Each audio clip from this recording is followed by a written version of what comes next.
রাজা আসে রাজা যায়, সরকার পাল্টায়, হাসিনা চলে যায়, ইউনূস আসে, আব্দুলের ভাগ্য ফিরে না। হায় রে আব্দুল, ডিমের দাম প্রতিদিনই বেড়ে যায়, চালের দাম বেড়ে যায়, জনজীবনে কোনো নিরাপত্তা নেই, মা বোনের ইজ্জত মান সম্মান নিয়ে নাগরিকগণ জানমালের নিরাপত্তার অভাবে ভুগছে।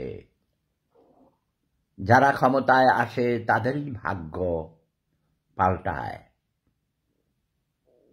তাই না?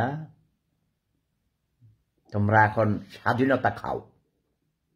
আমাকে কিছুক্ষণ আগে একজন টেলিফোন করেছেন ঢাকা থেকে, বলল জিনিসপত্রের দাম এত বেশি, বাজারে গিয়ে কিছুই কিনতে পারেন না।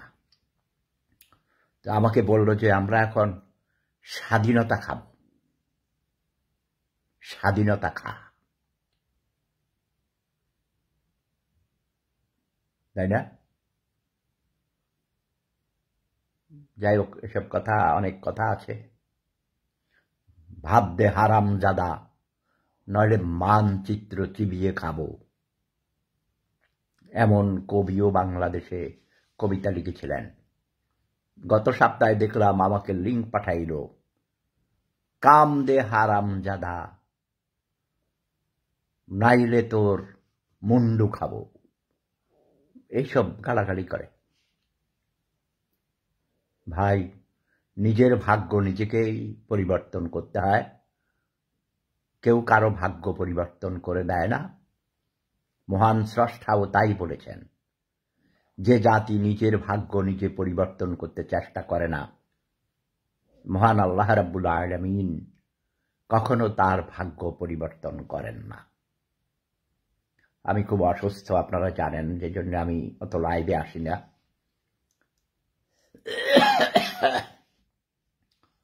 এমনিতেই হার্টের অপারেশনের পর পোস্ট অপারেটিভ বিভিন্ন থেরাপি চলছে।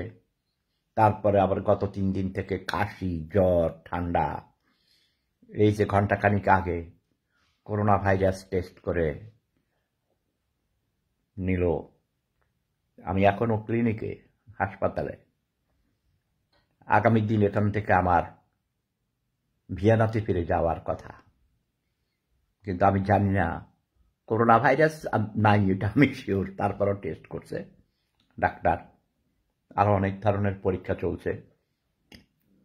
আজকে যতগুলো থেরাপি ছিল সবগুলো বাতিল। আমাকে বলছে আপনি শুধু গৃহবন্দী থাকবেন, ঘরে। ঘরে এনে নাস্তা দিয়ে গেছে, চা কফি যত কিছু সব ঘরে। ইয়াস, করোনা ভাইরাসের সন্দেহ করেছে আর কি, কিন্তু টেস্ট করেছে, এখনো রিপোর্ট পাইনি। রিপোর্ট পাবো হয়তো 1-2 ঘন্টা পর। রিসেট মানে কি?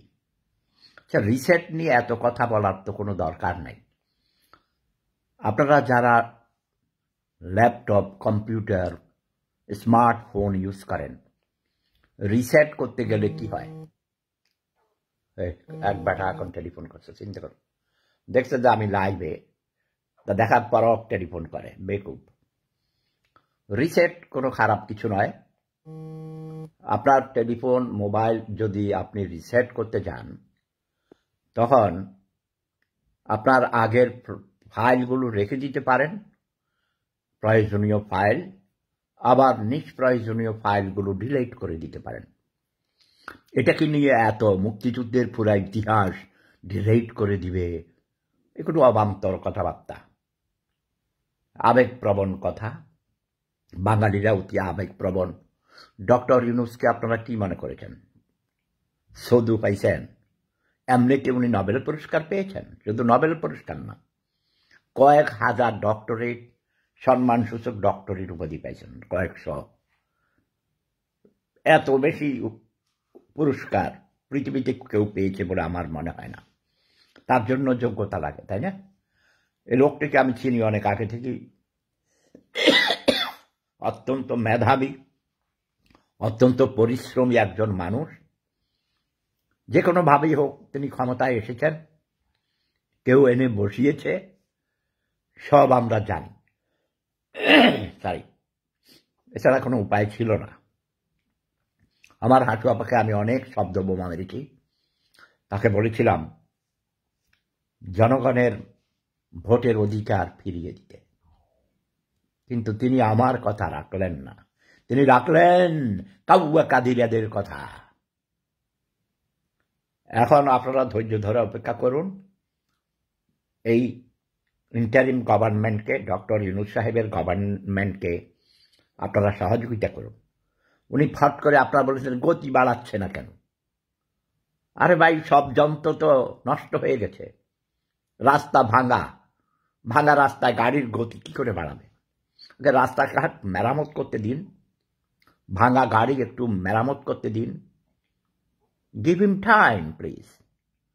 তাকে সময় দিন, সহযোগিতা করুন, তার প্রতি আস্থা রাখুন। আমিও তাকে বকাবকি করেছি। তিনি ক্ষমতায় আসার সাথে সাথেই কিছু কিছু দুর্বৃত্ত, রাজাকার, আলবদর, আলশামস, যারা এদেশের স্বাধীনতা চায়, তারা দেশের নাম পাল্টাতে চেয়েছেন, জাতীয় পতাকা, জাতীয় সঙ্গীত পাল্টাবার কথা বলেছেন। এদেরকে আমি চিনি। এদের কারণেই ডক্টর ইউনূস সাহেবকেও আমি কিছু শব্দ বোমা মেরেছি। তো আমি আশা করব ডক্টর ইউনূস সাহেবকে আরো বেশি গতি বাড়াবার জন্যে।